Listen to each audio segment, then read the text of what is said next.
Fifth graders, this is a little review tutorial video thingy for Unit 1 in our Math Expressions program, and I'm going to take some sample exercises right from the Unit 1 review and just chat about them a little bit and work through them. Feel free to stop, rewatch, pause, and try yourself, and then check by continuing on. The only thing you could do that might be a bad plan is just to sit and watch, not taking notes, not working through it at all, because that's going to be a big waste of your time. So let's move forward. Let's look at item 4. Item 4 asks us to use the fraction bar to help explain why 3/4 is equivalent to 6/8. So what they're asking us to do is explain and use the bar. Got it. So when I look at the bar, I see it's already broken into fourths, and 3 out of 4 are already shaded in. So that shows 3/4. So immediately I'm thinking, well, how can I take that bar and make it show 6/8? Well, I know that to get from fourths to eighths, what I'm really doing is I'm going to have twice as many equal pieces. If I'm going to have twice as many, I think that then I can take each piece, cut it in half, and now if I look, I see I have 1, 2, 3, 4, 5, 6, 7, 8 equal pieces. So now that fourths fraction bar is an eighths fraction bar. And when I look closely, I see that 1, 2, 3, 4, 5, 6 out of those 8 equal pieces is shaded in.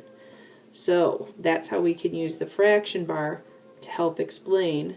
From there, you may have to use your words. What did you do? What did you discover? So let's take a look at something a little later in the review. We have 6, 7, and 8 ask us to take a fraction and to write 2 equivalent fractions. For this, all we have to do is remember how equivalent fractions are created. They're created through mathematical rules. And we've been using a lot of multiplication rules, a little bit of with division rules. Well, let me think of a multiplication rule. The easiest one I can think of, other than times 1, is times 2. So let's use that as a rule. 6 times 2 is 12, so now I've doubled the number of equal pieces in my whole. And if I'm going to do that, I'm going to have to do the same to the numerator, which would give an equivalent of 10/12. That makes me think of our fraction bar, because we kind of just did the same thing with item 4.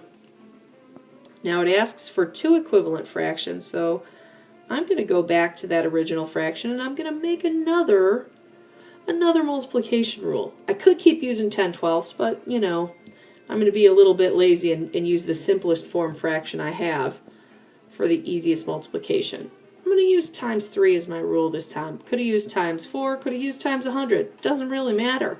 I'm going to end up with an equivalent fraction as long as I follow that rule for the denominator and follow the same rule for the numerator.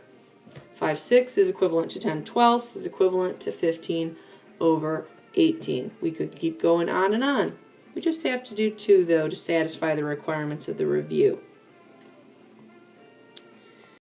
Now let's look at the next section in the review where it asks us to compare fractions.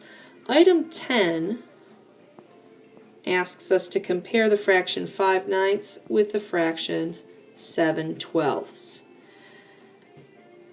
We need to think in terms of greater than, less than, or equal to. And when I look at the fractions here, I see 9ths and 12ths.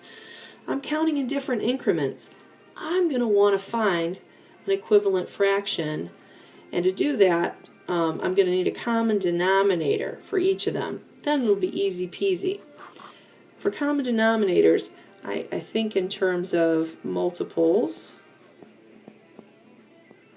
And I might just jot down or sound out in my head the first 3 or 4.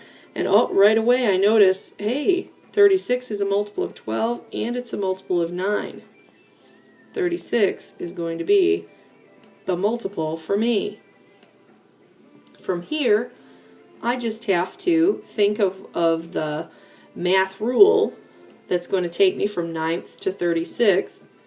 Well, to go from 9ths to 36, I know 9 times 4 is 36.